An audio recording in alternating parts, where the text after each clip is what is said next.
Hey guys, I'm Dimension Jump, and today I'm doing my top 5 games that could be shown at the Nintendo Direct.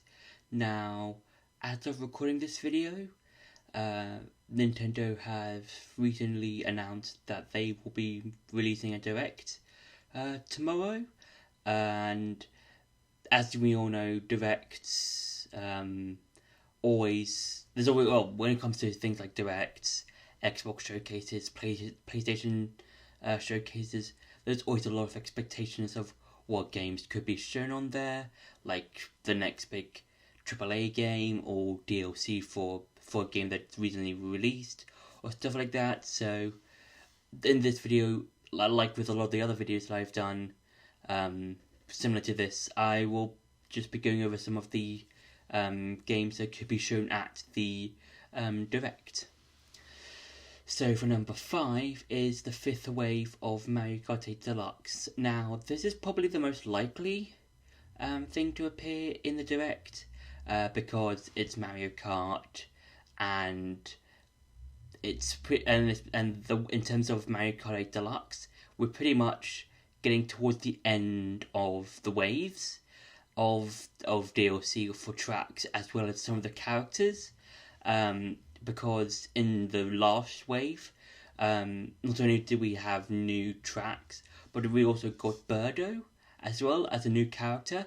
So for the fifth wave, I'm guessing we're going to be, but obviously we're going to be seeing new tracks and what old tracks will be shown, but also what new characters might be brought in. We could have characters like Rob, Pauline, Queen Bee, so a lot of other characters maybe who have appeared in the Mario Kart series, and yeah, I'm really excited to see what the wave will bring, and yeah, this is probably the most obvious one to be shown at the Direct. For number 4 is the DLC for Pokemon Scarlet and Violet. Now, the two DLCs that we've been teased looks quite interesting. We kind of have in the DLCs for Scarlet and Violet this sort of like exchange trip sort of thing. For one of them is, I think it's more of a cultural exchange trip, I think, for the first DLC, and then for the second one it's more of a battle trip, I think, from what I've seen. And whatever, if I remember correctly, I could be wrong. Don't quote me on that, but yeah, I have a feeling that we're going to get more story elements maybe for the DLC for Scarlet and Violet, and maybe have a bit more knowledge of what we could see, and see more of the Pokemon, and maybe some some old elements, or maybe new elements. Maybe I'm not 100% sure, but yeah, this game the Scarlet and Violet is pretty well known for being buggy and having a lot of glitches on like day one release.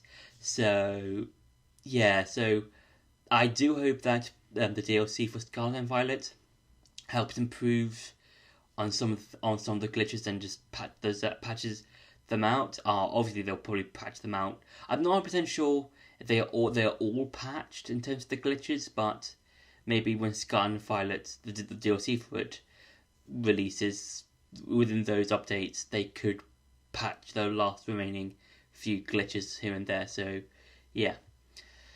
For number 3 is DLC for Tears of the Kingdom. Now, Tears of the Kingdom has been released for a month, and I think that this is going to be similar to Breath of the Wild, in the sense that we're going to get 2 DLC waves, with one wave being Master Mode, the other wave being sort of story elements, like added story stuff. And I feel like because Tears of the Kingdom has only been released for a month, I feel like we're going to get Master Mode for the first wave, and then story elements further down the line.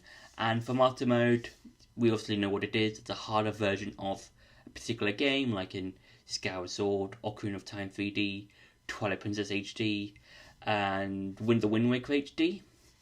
And I feel like this is going to be the same with Tears of the Kingdom, in the sense that it's going to be harder mode. We're going to see new enemy varieties like the Octorok camps that we saw in Breath of the Wild. They were scattered here and there. The golden enemy varieties, and maybe some more roaming bosses scattered here and there. Like, let's say we have one more King Gleeok, let's say, but it's near the main tutorial area in the Sky Islands. Maybe this is like a new maybe there's like a new island in the sky, and that's where another King Gleeok is, or maybe, and yeah, the Tears of the Kingdom DLC Master Quest would be interesting because Tears of the Kingdom, I would say, is a lot harder than Breath of the Wild, because with Breath of the Wild, it was hard, but you could easily figure out how to fight in that game and how to beat enemies and stuff like that. Tears of the Kingdom, similar combat, new game mechanics and stuff like that to get your head around. And I feel like with Master Mode, it'll be a lot more difficult to try and fight enemies, because not only will there be golden varieties, but also their health will generate kind of like in Breath of the Wild. So it will be cool to see a Master Mode for Tears of the Kingdom if Tears of the Kingdom does get Master Mode.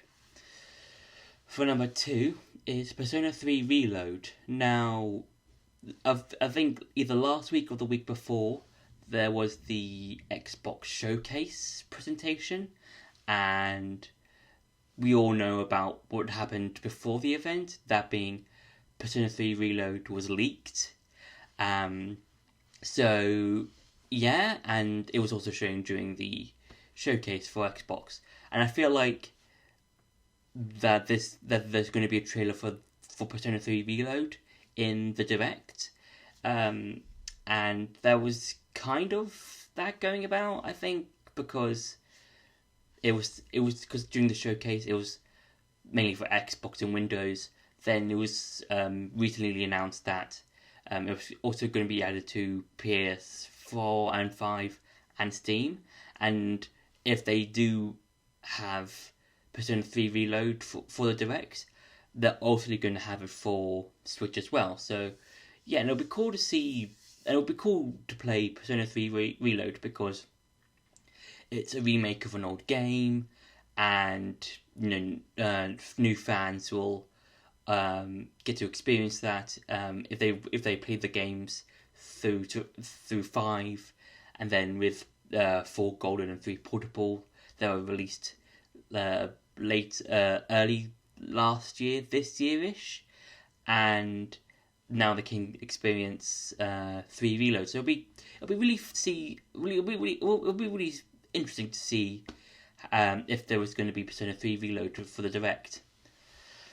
And for number 1 is Mario Odyssey 2. Now, with the success of the Mario movie, with it reaching like $1 billion, I believe, worldwide, I feel like Nintendo would try and capitalize on the whole Mario hype, I would think, by saying, oh, here's Mario Odyssey 2. If not, maybe a 2D Mario game. Maybe. I've heard that there's going to be either a 3D Mario game or a 2D Mario game. It's really one or the other.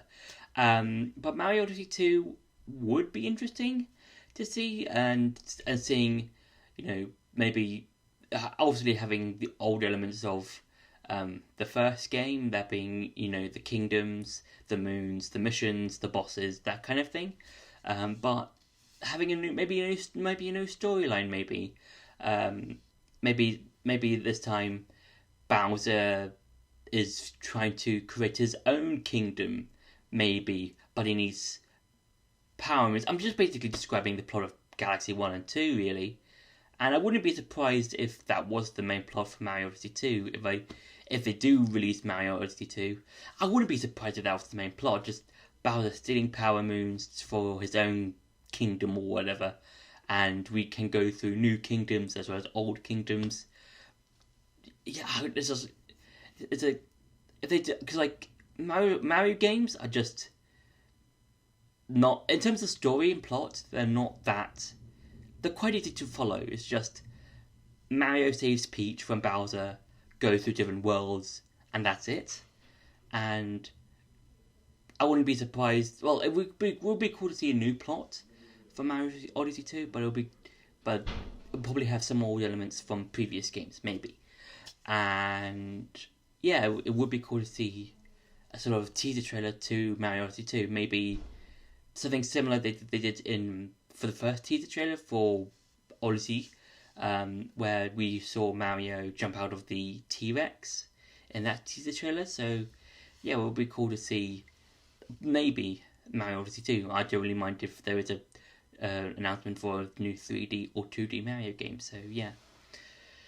So that's been my top 5 expectations, you could say, of for the Nintendo Direct. I hope you enjoyed this video. Don't forget to like, share, and subscribe, and I'll see you in the next video.